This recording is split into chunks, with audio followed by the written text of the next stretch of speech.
uang yang Tuhan berikan kepada mereka. Ada satu orang tidak mau buat apa-apa, jadi Tuhan marah dengan dia. Tuhan kata begini, mengapa uang itu tidak kau berikan kepada orang yang mengurus uang atau menjalankan uang? Dahulu kala mungkin bukan bank seperti yang kita ada sekarang, tapi masih lagi ada orang yang boleh pegang uang kamu dan dia akan beri bunga. Kalau kamu tuntut 2 tahun kemudian, dia tambahlah, sebab di sini Yesus sendiri mengatakan, maka sekembaliku aku mendapat mengambilnya serta dengan bunganya. Kan? Jadi inilah maksudnya Tuhan Yesus mengajar bahwa sekurang-kurangnya kalau kamu tidak mau berniaga dengan uang kamu, kamu menabunglah supaya aku dapat bunga itu. Orang yang bijaksana, orang yang arif akan menabung. Pastor sudah sebut KWSP, ASP dan lain-lain. Saya bukan pakar pelaburan, nanti kamu boleh tanya nanti persekutuan PMM. Kalau secara undang-undang mungkin saya tahu sedikit, tapi kalau tentang perniagaan itu bukan dalam bidang saya.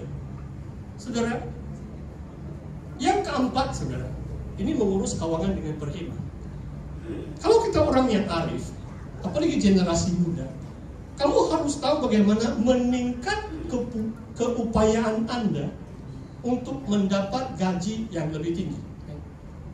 We must know how to upgrade ourselves in order, kalau bahasa pasar, supaya kita laku. Saudara faham maksud saya? Dapat pekerjaan yang lebih baik, membayar allowance yang lebih tinggi. Generasi muda harus kamu berdoa mencari hikmat dari surga.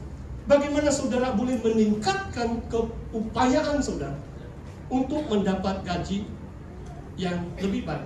Pastor boleh bersaksi, kadang-kadang salah satu syarat penilik adalah reputasi yang baik di luar jemaat.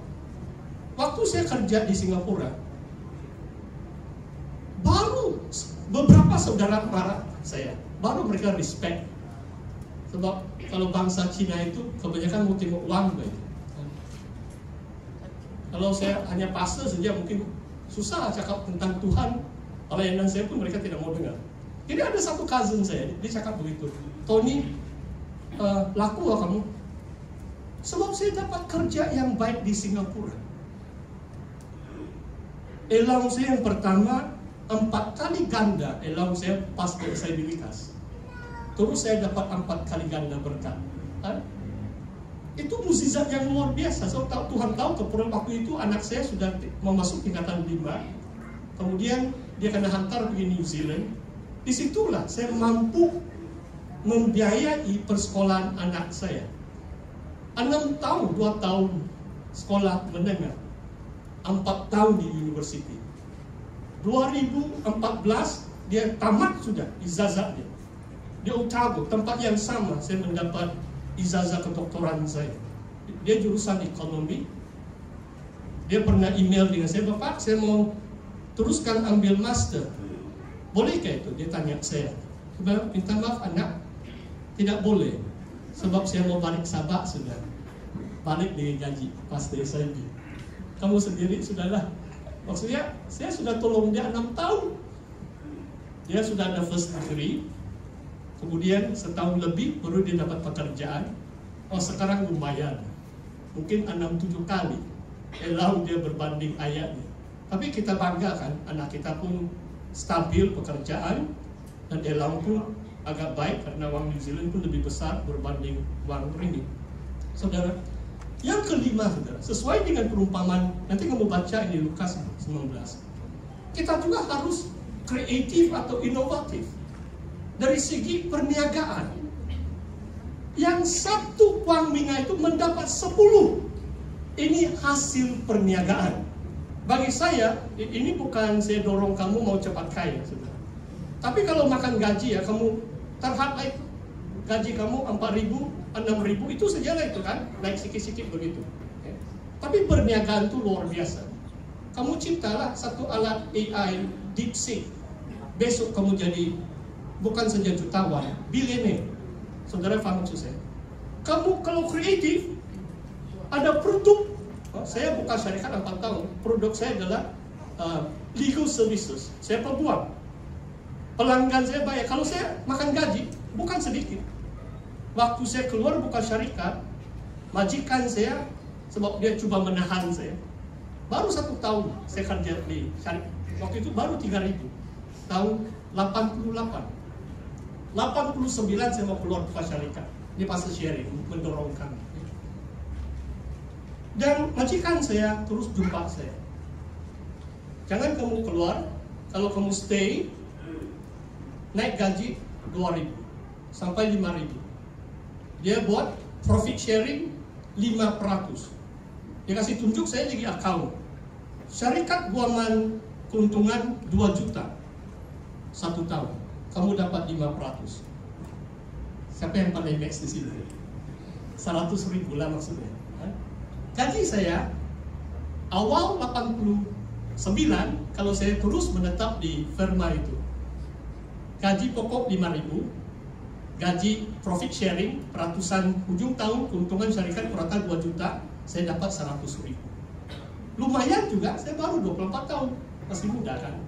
Tapi saya melangkah dalam iman dan saya tahu bagaimana Tuhan memberkati secara luar biasa sampai beli 20.000, 30.000. Sebab itu syarikat saya, itu my business. Banyak pelanggan, banyaklah duit. Satu kali pergi mahkamah saya charge 1 jam 1.000. Bicara 3 jam 3.000. Kadang-kadang senang saja itu. Macam-macam case. Saya sudah biasa, 5 tahun sudah saya kerja. Bukan terlalu banyak masa saya berusaha. Tapi uang itu senang. Itu maksudnya perniagaan. Kalau saudara dapat kelayakan dan dapat berniaga, keuntungan itu oke. Tapi ini secara imani saudara, jangan lupa. Tadi saya katakan apa? Apapun keberhasilan Anda saudara, muliakan Tuhan dengan harta benda. Yang pertama adalah Tuhan. Sekurang-kurangnya persepuluhan. Kalau mampu kita memberi lebih dari persepuluhan untuk Tuhan dan pelayanan Tuhan. Yang seterusnya saudara, nah ini mungkin yang terakhir saudara. Filipi, mari kita lihat. Tidak tahu saya ada bagi ayat ini atau tidak. Filipi 4 ayat 19. Mari kita lihat prinsip ini. Surat Filipi bab yang keempat ayat 19.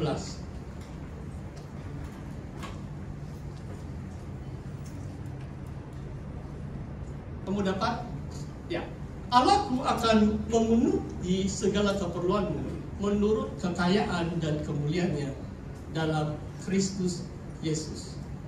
Saudara, hidup di dunia ini cukup mencabar. Orang yang cinta uang senang masuk dalam pencobaan, jatuh dalam jerat kata firman Tuhan. Cinta akan uang adalah akar segala kejahatan. Tadi pastor beri beberapa idea, kamu boleh jadi kaya, bukan supaya kamu masuk jerat, hati-hati. Okay?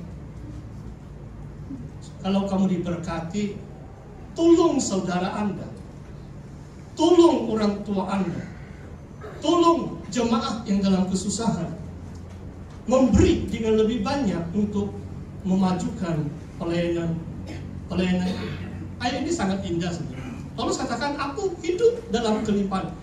I know I live in abundance and also in want. In all circumstances, aku dapat hidup dalam segala keadaan, situasi kehidupan, musim kehidupan kita. Aku dapat meneruskan hidup.